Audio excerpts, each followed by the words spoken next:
The Detroit Lions' dream scenario is coming true. I mean, it just might happen. We have free agency that starts in just over a week.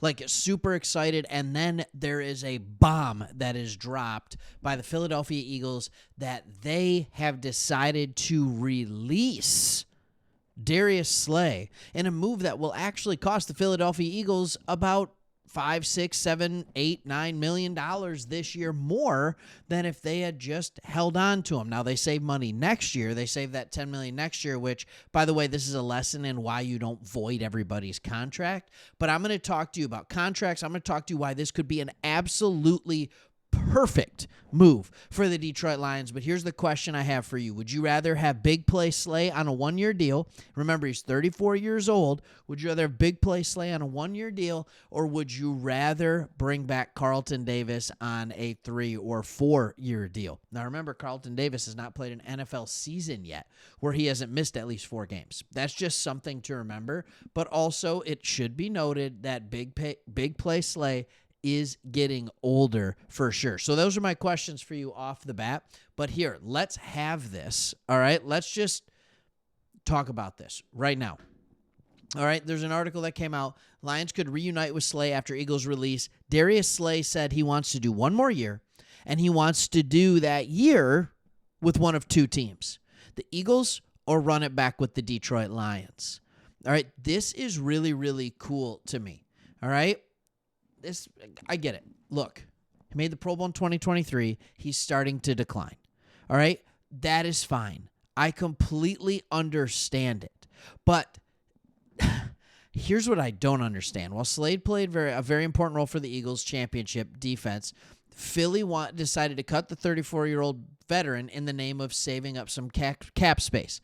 Slay may not have been done with the NFL ever. He's seemingly eyeing one last shot as a Super Bowl ring. We talk about all this. It doesn't necessarily make sense to me why they've done this. It will cost them more money. It's going to cost them more money. And the Detroit Lions, when we look at their salary cap, and by the way, I do want to talk about another player in this because the Lions couldn't hide their love. Look at our salary cap this year. We already have 51. We have a full roster. We haven't drafted. We haven't done any of that kind of stuff. But we have $52, almost $53 million this year. Next year, we're not going to have as much because we have to start paying players. All right, we have to start paying some players. We have to start getting those extra contracts out there. Look, I understand it. I know what's going on, and I see it. But this year, we have the money. That is why the Big Play Slay actually comes at the perfect time. Because if you want to pay him some money this year, you can pay him, and then he's off the books for next year. And he just came in, and he was a good mentor to guys like Terrion Arnold, to Ennis Rakestraw. And all of a sudden you realize, all right, we still have our corners of the future that will be there. And Big Play Slay played his part and could be pivotal in helping the Lions this year. Or maybe he looks old and he looks slow. The question is how much are you going to have to pay him? I think that's an important question. Well, the Eagles would have been on the hook for $13.8 million. That's what his cap hit was going to be on the Eagles. That doesn't mean that's total what he was due. All right, that's just what their cap hit was. When you look at what his valuation is, it's actually a little bit different. So when you look at valuation, this is based on over the cap. All right. And these little blue dots here are how well he played. In other words, how much money should he have earned based on how well he played. All right. And what you can see is that, yeah, he had a couple of stinker games. He absolutely did, like NFL minimum or less type of situations, just one of those. But for the most part, week 1, he was good. Week 3, week 4, a lot of his baseline, I would say, was playing at this 14, 8, 9, $10 million range. The over the cap valuation of him is $3.5 million. I disagree with that. I think when you look at it, it's a clear about $8 million a year is what the level that he played at. and what you'd be comfortable giving a guy on a 1-year deal. Now, Brad Holmes, please don't do the 1-year deal. Don't do the 1-year deal and then go forth and just add on a void year. No, pay for the 1 year right now. Pay for it right now. Now, the Detroit Lions are not being shy about making a big move. So let me ask you that question before I get into this next one. Do you want big play Slay back? I kind of do. If I'm going to be completely honest, I don't see the harm in it. It doesn't hurt our salary cap going down the road. And it allows us to get a player in here that has been here before. And honestly, he's a good team guy. He's coming off a Super Bowl victory. He's still hungry. He would be a perfect locker room guy.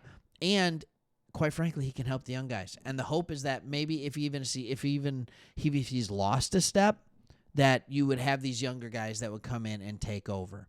But the Lions, this is very interesting. They are interested in making a splash move.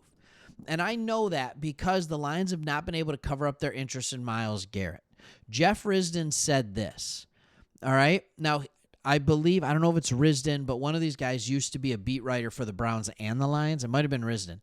He said, now that Garrett has requested a trade, I have talked to sources from both teams who verified that the Lions have contacted the Browns again about Garrett's availability. Nothing specific on any potential offers, but the Lions clearly haven't given up on adding Garrett, a 2023 NFL Defensive Player of the Year. Now, do I think the Myles Garrett thing is likely?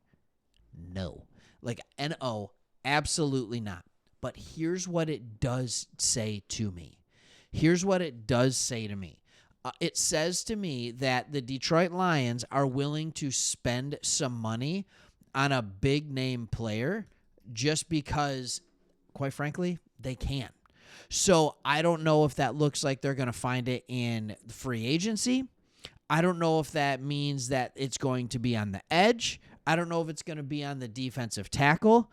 So once again, I am going to say, I cannot emphasize this enough. Here's the name that you need to be looking at. It's Khalil Mack. Or it's Joey Bosa in a trade, giving up like a 5th rounder, 6th rounder, something like that for Joey Bosa. I know that sounds crazy that that's all he would demand. But it would be one of those type of moves where you can get another guy on the opposite side. I do think that there's a level of it makes sense for this very young Lions roster to get some proven veteran talent that they still have something left in the tank. Big Play Slay is 34. Khalil Mack is 34. These aren't young guys, but we are no longer in position where we can just pay guys a crap ton of money for as many years as we want because we have our own homegrown talent that we need to pay first. But it does tell me that the Lions are willing. Quite frankly, the fact that we're calling on Garrett and actually really not just kicking the tires, but attempting to make deals for Myles Garrett, if I can be completely honest, it kind of scares me. It scares me a little bit that we're actually trying to get this done because it makes me wonder what Brad Holmes is willing to walk away from. That screw them picks mentality. That's scary to me, especially from a guy who picks so well, but there has been struggle drafting successfully on the defensive line, so maybe it's time to change up the strategy just a little bit.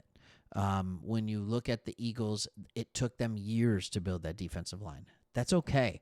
We can take time to build it, but we don't have all the time in the world. This is a roster that's constructed to win now, so it needs to be in the next, really 4 or 5 years is kind of the window. All right, hope you enjoyed this video. Big Play Slay, and they're making splashes in other areas. I wouldn't expect a huge free agency splash, but what a great add-on that could be. Thanks for watching. See you on the next one.